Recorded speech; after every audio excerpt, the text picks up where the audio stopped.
Kính chào quý khán thính giả, chúng tôi là luật sư đội Hieu Liem. Trong phần đầu của chương trình Người Việt Luật Mỹ ngày hôm nay thì chúng tôi sẽ nói đến hai cái đề tài mà chúng tôi nghĩ rất là quan trọng trong cái mùa Giáng sinh năm nay cũng như là Tết dương lịch năm nay, là bởi vì đó là cái vấn đề lái xe say rượu cũng như là bạo động trong gia đình. Lý do là trong cái thời gian này thì rất là nhiều chúng ta hoặc là được mời đi ăn tiệc ở sở làm hay là bạn bè hay là người thân, thì chuyện có thể sẽ xảy ra là nhiều khi chúng ta quá chén uống rượu và lái xe. Và cũng trong cái thời gian này thì cảnh sát họ cũng sẽ mở rất là nhiều những cái roadblock ở đường để check những cái vấn đề lái xe say rượu. Cũng như trong cái thời gian này thì về thống kê cũng cho biết rằng cũng rất là nhiều những cái vấn đề bạo động gia đình xảy ra, có thể là bởi vì vấn đề rượu, mà cũng có vẻ vấn đề về áp lực về tài chính trong những cái mùa như thế này, trong cuối năm Giáng sinh thì nhiều khi bị áp lực về tài chính cũng như là rượu hoặc là những vấn đề khác, mà những vấn đề mà về bạo động trong gia đình xảy ra nhiều hơn trong những cái tháng khác ở trong năm.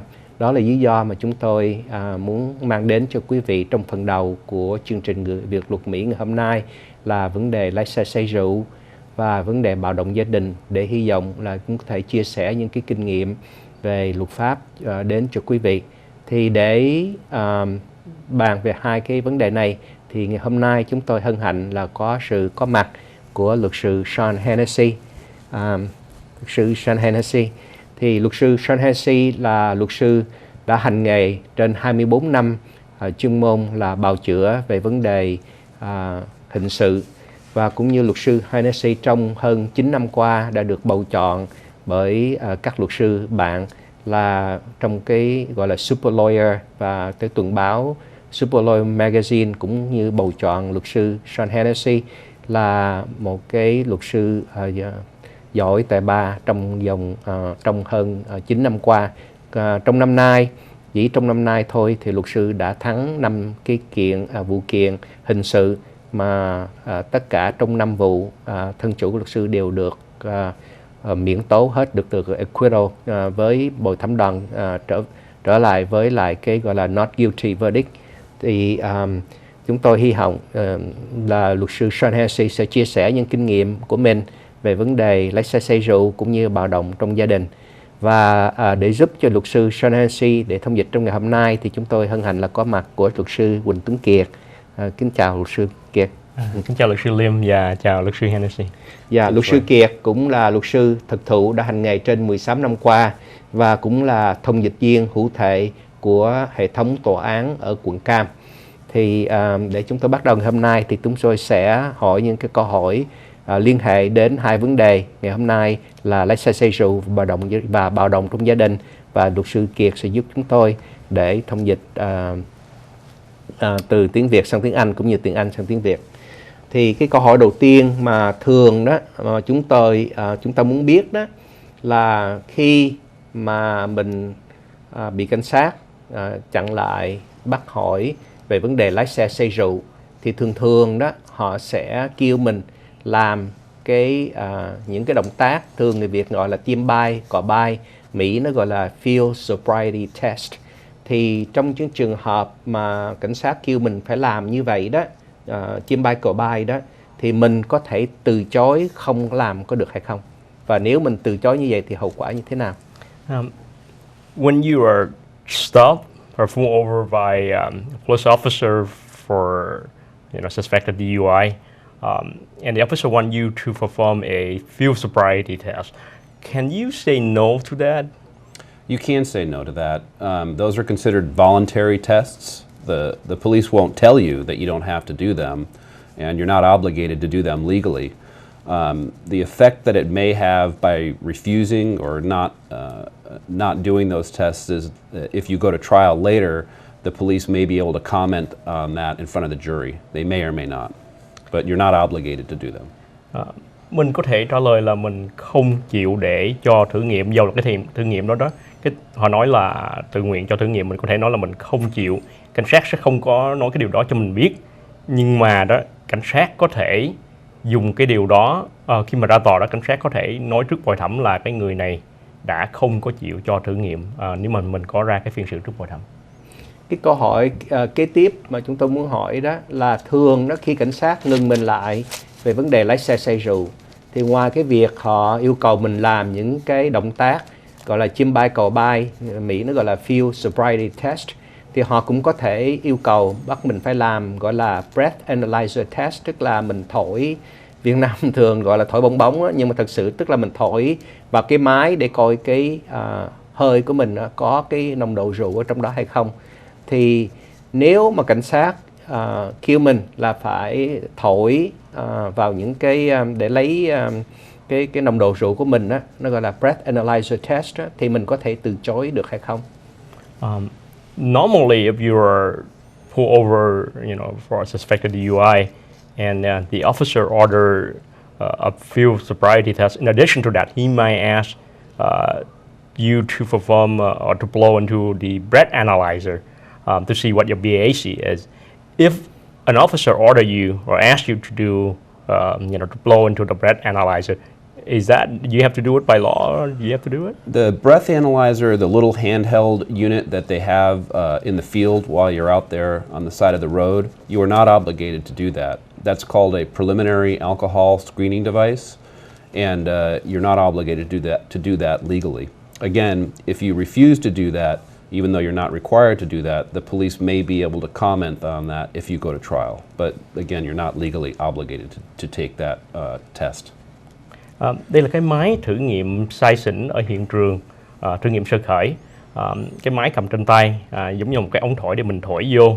Theo luật đó thì mình không có phải bị buộc phải thổi vô, nhưng một lần nữa, nếu mà cái vụ án đó mà sẽ đưa đến cái phiên xử trước bồi thẩm, thì cái người bên công tố viên hay là cảnh sát đó họ có thể đưa ra lời khai, họ có thể bình phẩm về cái việc mà mình đã khước từ không có cho họ lấy cái hơi thở ở hiện trường. Cảm ơn luật sư Sean và luật sư Kiệt. Và một cái việc cũng thường xảy ra nữa đó là khi mà họ chẩn bắt mình đó, thì thường họ sẽ hỏi mình là bạn lần cuối á, mình có đi ăn ở đâu, và mình có uống rượu hay không, mình uống bao nhiêu ly rượu hay là bao nhiêu chai bia, và lần cuối đó là mình uống là khi nào, vân vân. Đó là những cái câu hỏi mà liên hệ với vấn đề mà uống rượu của mình. Vậy thì đối với những cái câu hỏi như vậy đó, mình có thể từ chối không trả lời người cảnh sát được hay không? Another thing is when you are pulled over by an officer for a suspected DUI, typical question that the officer might pose are, when did you have your last meal? When did you have your last drink? How many drinks or beer did you have? Questions like that. When was the last time that you drink? Questions like that. Can we refuse to answer those questions? Yes, you can. You're not legally obligated to speak to the police under any circumstance if you choose not to. You're not obligated to tell the police when you last drank. You're not obligated to tell the police how much you had to drink, when you ate. None of those questions are you required to answer if you're asked. Again, if you refuse to answer all of those questions, it may be able to be used at the time of trial, but other than that, it cannot be used against you. Một lần nữa đó, thì mình không có cần phải trả lời những cái câu hỏi đó, vì theo luật đó, khi mà cảnh sát thẩm vấn mình đó, mình có quyền không cần phải trả lời. Nhưng mà một lần nữa, cảnh sát có thể khi mình ra tòa ở cái phiên xử trước bồi thẩm đó, thì cảnh sát có thể đưa ra lời bình phẩm hay là nói về cái việc mà mình đã khước từ không có trả lời những cái câu hỏi của cảnh sát. Nói chung đó là đối với những cái thử nghiệm về máu, blood test hay là breath analyzer test, tức là thổi bong bóng hoặc là thử máu, thổi bong bóng, hay là đối với một số những người trong trường hợp mà họ phải uống những cái thuốc mà loãng máu đó, nhất là những người bị bị bệnh tim á, bị chẳng hạn trong quá khứ bị heart attack hay là bệnh heart disease chẳng hạn, thì thường thường họ phải uống những cái thuốc loãng máu, thì họ có thể phải take thay vì thử máu thì họ sẽ thấy thử nước tiểu. Thì nói chung đó là mình có thể từ chối không có cho cảnh sát lấy thử hơi thở, không cho thử máu hay là không cho thử nước tiểu hay không. Nói chung đó là ba thứ đó, nó gọi là cái chemical test, thì mình có thể từ chối không có lấy bất cứ những cái test đó hay không, và cái hậu quả là như thế nào. In general, there are three tests that might be performed to see if you are driving under the influence, such as blood test, the breath analyzer, and also the urine test. With respect to people who have a heart conditions, heart disease, and they are taken or they are on blood thinner, can they refuse to submit to those tests? When you're issued a driver's license by the state of California, you agree that if there's a reasonable belief that you are driving under the influence, you agree that you will submit to a blood, breath, or urine test upon demand by a police officer. If you refuse any of those three tests at the station, then the Department of Motor Vehicles will suspend your driver's license for 1 year if it's your first offense. In regards to which you're not required to take any particular one of those tests, the police will always try to get you to take a blood test because that is the most accurate of the three tests. However, if you are taking blood thinners like Coumadin or other things like that, you should, if you're going to take a blood test, you should tell the police that you're taking those medications because those could cause a variance in the blood alcohol content showing up in your blood test.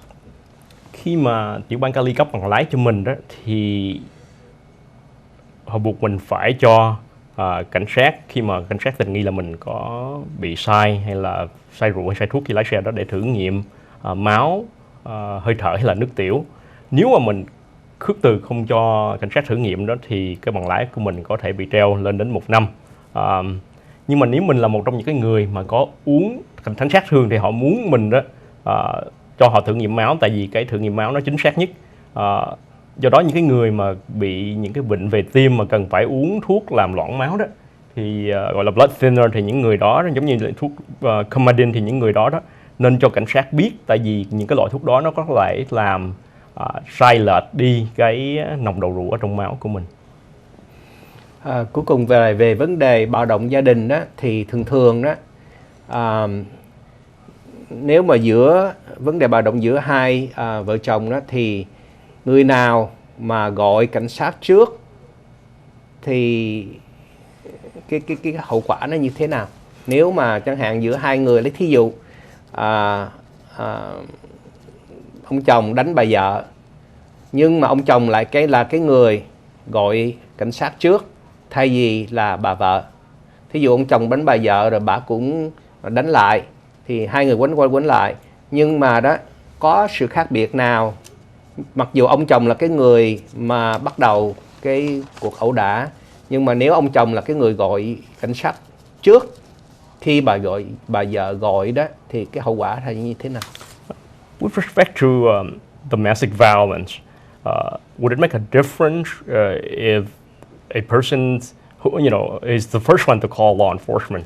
Let's say if give an example, husband assault his wife, they then got into a fight, a physical fight here. Husband then call law enforcement.